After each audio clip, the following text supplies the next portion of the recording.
Hello everyone! Welcome to my YouTube channel, Mrs. Kings de Luna Aragon's Vlog. Ayan guys, naayos na yung kulungan ng kambing. Inalabas na yung mga buti dito. Hindi ko na vlog nung una kasi yung abang kasi busy tayo guys. Ito ngayon ay hindi pa napastol yung kambing dahil maaga pa. Ayan, hindi pa sila tapos. Walang pambili ng yero, kaya yan muna ang mga floor mat. Guys, pinadubli ko na. Ayan, may tatapusin ngayon dito. Hindi ko alam kung matapos nila ngayon kasi kukuha pa sila ng kawayan daw. Kulang kasi yung dito ay lalagyan ng sahig, ganyan. Ayan. Hello Duterte. Hello. Hello Vincent. Si Vincent kaya dyan inilagay kasi laging inaaway yung isang lalaki. Mistisa. Si black and white. Asan si Gretchen? Gretchen! Ayan guys, so daming kalat dito sa labas. Maya-maya ipapastol na yan guys. Kasi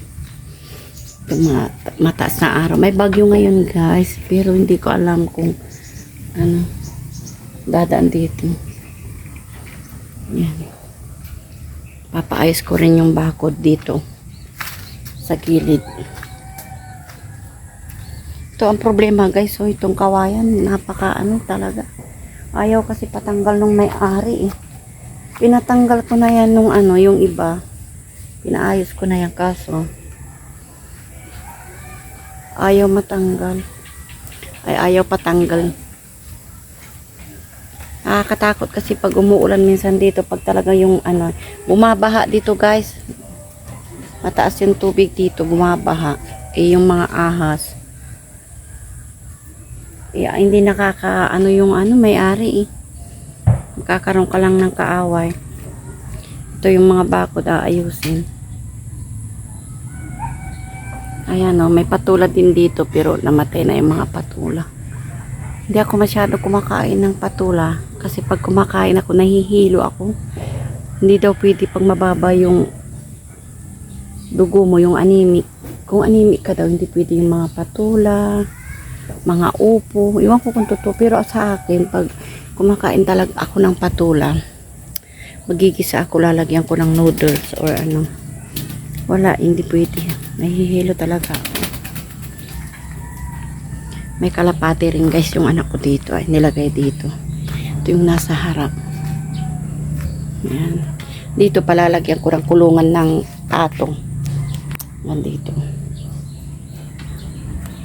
Kasi yung apo ko binilihan ko ng pato. Yung pato ba yung bili ko na 5. 3 na lang yung natira. Ito guys ay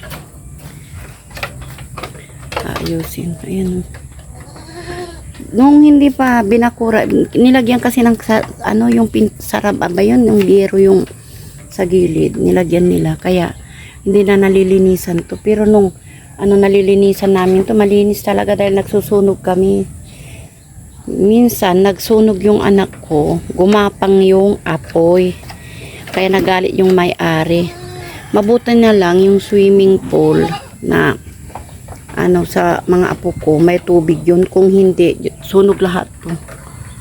Kaya nagalit yung may-ari din.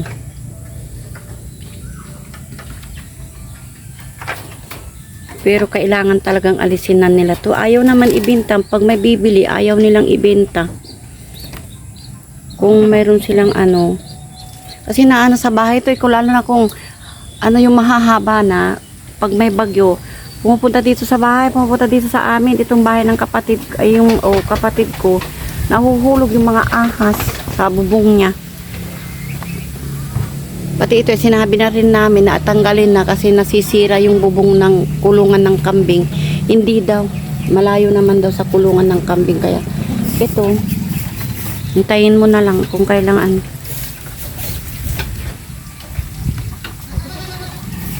Wala namang ayan, ayusin nyo. Padudubli ko yung ko, Pinoy tayo. Ipakita sa mundo kung ano ang kaya mo. Okay guys, hanggang dito na lang po. Maraming salamat sa panonood. Don't forget to like and share. Kung hindi pa po kayo nakasubscribe sa aking YouTube channel, please po pakisubscribe po. Maraming salamat po.